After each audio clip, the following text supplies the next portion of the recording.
The true story of the Indigenous Americas and the British colonies. Before the British Empire stretched across the seas, before the first settlers built wooden forts along the coast, there was already a world here. A world ancient, vibrant, and thriving.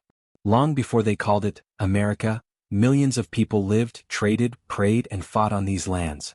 And when the first sails appeared on the horizon, those who stood on the shores didn't know that history was about to change forever. This is the story of how two worlds met, and how one nearly disappeared. Long before British ships ever touched American soil, the continent was home to over 600 distinct tribes, each with their own cultures, governments, and languages. From the Iroquois Confederacy in the Northeast, who had already developed a democratic system of councils, to the Cherokee, Choctaw, and Creek nations in the South, to the Sioux and Apache who roamed the Great Plains, this was not an empty wilderness. It was a network of civilizations, connected by trade routes that spanned thousands of miles. They traded copper from the Great Lakes, turquoise from the southwest, and shells from the coasts. Their stories were painted on rocks, sung around fires, and passed through generations. They called the land Turtle Island, a living being, not a possession. But across the ocean, in a kingdom of stone castles and ambition, others had a different dream for this land. In 1607, the first permanent English settlement rose in Jamestown, Virginia. The settlers arrived hungry, desperate, and unprepared for the world they had entered. At first, the Powhatan Confederacy, led by the powerful chief Wahunsenkaw, offered aid. Food was shared. Alliances were formed. Peace seemed possible.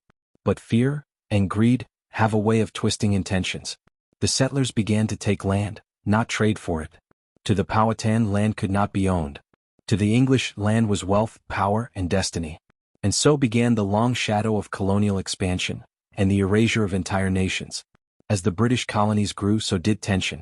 In 1622, the Powhatan struck back, launching a massive coordinated attack against English settlements, killing hundreds. The English retaliated with brutality, burning villages and poisoning food supplies. For the first peoples of America, it was the beginning of centuries of struggle against muskets, disease, and displacement. By the 1700s, the British had carved the East Coast into 13 colonies, thriving with commerce and conflict. But every acre gained meant another tribe forced westward, another language silenced, another culture buried beneath the flags of empire. To British settlers, America was a new world. To indigenous people, it became a world undone. They watched forests cleared, rivers renamed, and sacred grounds turned into farms. Missionaries came with crosses and books, promising salvation, while erasing traditions that had thrived for millennia. The Pequot War, the King Philip's War, the Cherokee displacement, each one a wound on the body of a people whose only crime was defending their home.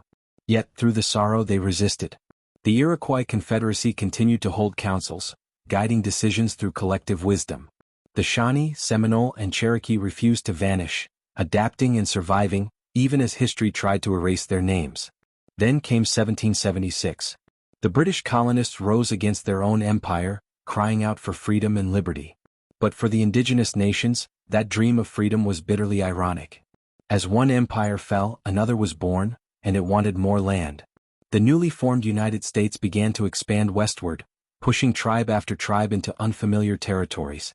The Trail of Tears became one of the darkest chapters in that march, a forced relocation that killed thousands, breaking families and hearts alike.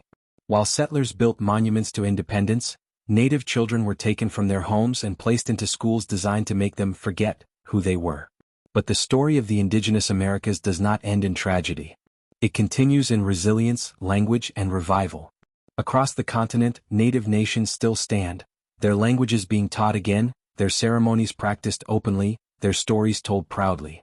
From the Navajo code talkers of World War II, whose language helped the Allies win the war, to modern activists fighting for land and environmental rights, their courage echoes through time. Because history isn't just about what was lost. It's about what refuses to die. The British colonies gave birth to a nation built on ideals of freedom and progress. But beneath that foundation lie the bones, voices, and memories of those who were here first. And maybe the real story of America isn't just about discovery or revolution. It's about remembrance. Because until the truth of the indigenous struggle is told, the story of America will always be unfinished. History isn't written by the victors. It's remembered by those who refuse to be forgotten.